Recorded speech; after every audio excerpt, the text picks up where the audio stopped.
Welcome to Eagle News. Our topic today is Sam Bankman-Fried enters a not guilty plea and a trial is scheduled for October. In what the prosecution has dubbed a epic fraud, Sam Bankman-Fried is accused of defrauding investors in his now-defunct FTX cryptocurrency exchange and causing billions of dollars in losses. On Tuesday, he entered a not guilty plea. He entered his plea in federal court in Manhattan, where he is accused of 8 crimes, including conspiracy to commit wire fraud and money laundering. The 30-year-old ex-mogul is accused of using the deposits from FTX customers to fund his hedge fund Alameda Research, purchase real estate, and make millions of dollars in political donations. Federal prosecutor Danielle Sassoon testified at the court that customer monies were also used and laundered through political donations, charitable gifts, and a variety of ventures. Sassoon claimed that the prosecution will provide the defense with hundreds of thousands of papers in the upcoming weeks, indicating that the government has a substantial amount of evidence against Bankman-Fried. A trial date of October 2 was set by U.S. District Judge Lewis Kaplan on Tuesday. According to Sassoon, the trial might last 4 weeks. 2 former key associates of Bankman-Fried's, former Alameda CEO Caroline Ellison and former FTX Chief Technology Officer Gary Wang, who are collaborating with prosecutors and could testify at trial, have already entered guilty pleas on behalf of the government. A freshly shaven in contrast to the shorts and t-shirts that were his favorite attire when he managed FTX from the Bahamas, Bankman-Fried entered the courtroom wearing a blue suit, a white shirt, and a blue tie with dotted blue accents while toting a rucksack. During the hearing, Bankman-Fried spoke with his attorneys in private rather than the judge. Before the arraignment, he shook hands with a prosecutor. He addressed the few courtroom sketch artists after it was over and offered some feedback on their work. If found guilty, the Massachusetts Institute of Technology alumnus could spend up to 115 years behind bars.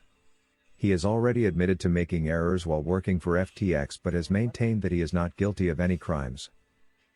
Bankman-Fried amassed a net worth of an estimated $26 billion and rose to prominence as a political donor in the United States by capitalizing on the rise in the value of Bitcoin and other digital assets. After a spike in withdrawals, FTX crashed early in November and filed for bankruptcy on November 11, wiping out Bankman fortune. Fried's later, he claimed to have $100,000 in his checking account. He lived in the Bahamas, where the exchange was situated, and was extradited there last month. Electronic monitoring and living with his parents, Joseph Bankman and Barbara Fried, both Stanford Law School professors, have been mandated since Bankman-Fried was released on a $250 million bond on December 22. Tuesday's hearing for Fried's son was in attendance.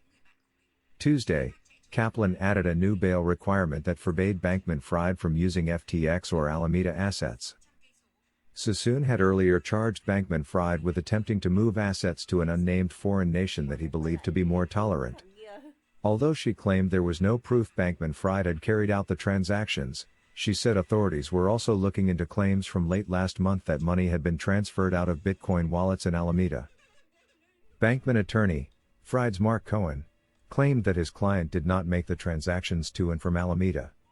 Regarding the charge that Bankman-Fried attempted to send money abroad, he claimed that his client had attempted to abide by a court order in the Bahamas that had, a month prior, temporarily seized some FTX assets. The Bahamas financial watchdog, the Securities Commission of the Bahamas, SCB, did not immediately respond to a request for comment. According to Christina Rawl, the executive director of the commission, the SCB ordered Bankman-Fried and Wang to transfer assets in November. Rawl made this claim in an affidavit she submitted to the Bahamas Supreme Court on December 29. Liquidators have been hired by the Bahamas to close down FTX's global trading operation. On Tuesday, Kaplan also agreed to Bankman request Fried's to withhold the identities of the bond's additional 2 co-signers.